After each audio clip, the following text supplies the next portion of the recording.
Praise the Lord. ஆண்டவர் ரட்சகருமாக இயேசு கிறிஸ்துவின் நாமத்தினாலே உங்களை வாழ்த்துகிறேன். கர்த்தர் உங்களோடு கூட இருக்கிறார். ஆண்டவருக்கு ஒரு முக்கியமான காரியத்தை கொண்டு நம்மோடு பேச விரும்புகிறார். ஒரு அங்கலாய்ப்பான ஒரு வார்த்தை கேளுங்களேன். ஆண்டவர் உங்க கூட நிச்சயம் பேச போகிறார். மார்க் 7 அதிகாரம் 6 அவர்களுக்கு ஒரு பிரதியுத்தரமாக, இந்த ஜனங்கள் தங்கள் உதடுகளினால் என்னை கனம் பண்ணுகிறார்கள், அவர்கள் இருதயமோ எனக்கு தூரமாய் விலகி இருக்கிறது. என் அன்பு தெய்வ பிள்ளைகளை ஆண்டவர் சொல்றார், இந்த ஜனங்கள் எங்களை தங்களுடைய உதடுகளினாலே என்னை கனம் பண்றாங்க. ஆர்டிபிஷியல், நம்பிக்கை இல்லாத ஒரு காரியம்.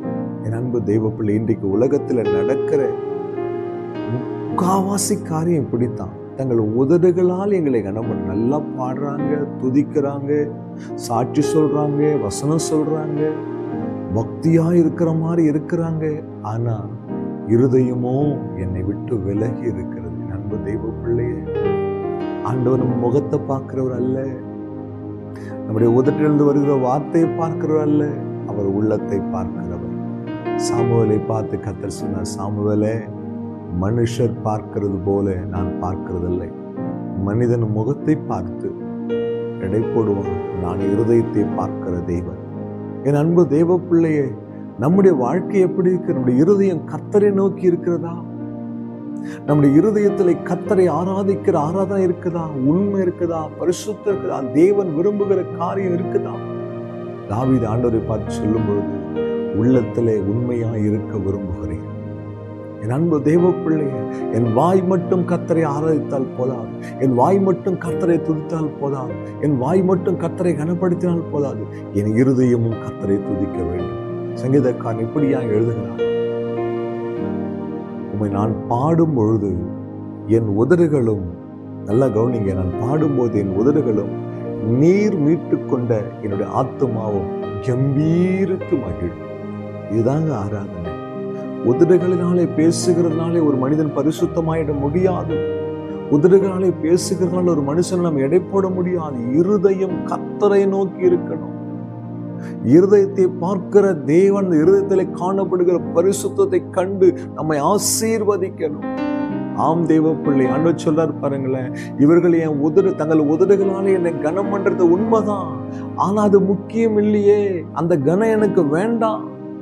ஏன்னா அவங்க இருதயம் ரொம்ப தூரமா விலகி இருக்கு. என்னை விட்டு விலகி உலகத்துல கிடக்குது, உலக அருவருப்புல கிடக்குது, சினிமாலும் டிவி ஷோலையும் விழுந்து கிடக்குது, இச்சையில விழுந்து கிடக்குது, பெருமையில விழுந்து கிடக்குது, பொய்யில விழுந்து கிடக்குது. ஆனா உதடுகள் மாத்திரம் என்னை கனப்படுது. ஞாயிற்றுக்கிழமை மாத்திரம் கிறிஸ்தவனாய் மாறி விடுகிறான். மற்ற நாட்கள்ல இருதயம் விலகி இருக்கிறது. என் அன்பு தெய்வ பிள்ளையை, கர்த்தர் பேசுகிறதை காதுள்ளவன் கேட்க கடவுள். உங்க இருதயம் எங்க இருக்குது? என் இருதயம் எங்க இருக்குது? கர்த்தர் மேல பற்றுதலா இருக்குதா? இருதயத்தை பார்க்கிறவருக்கு முன்பாக என் இருதயம் எப்படி இருக்கிறது?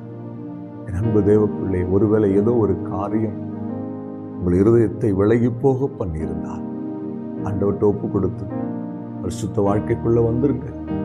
தேவன் விரும்புகிற காரியத்துக்கு இடம் கொடுத்துருங்க. கர்த்தர் உங்களே ஆசீர்வதிக்க போறார். தைரியமா ஆண்டவரை சொல்லுங்க, அப்பா, என் உதடுகள் மாத்திரமல்ல, என் இருதயமும் உம்மை கனம் பண்ணும், உம்மை துதிக்கும், உம்மை ஆராதிக்கும். சொல்ல முடியுமா நம்மளால? சொல்லுங்க. இன்னைக்கு ஜெபிக்கலாமா?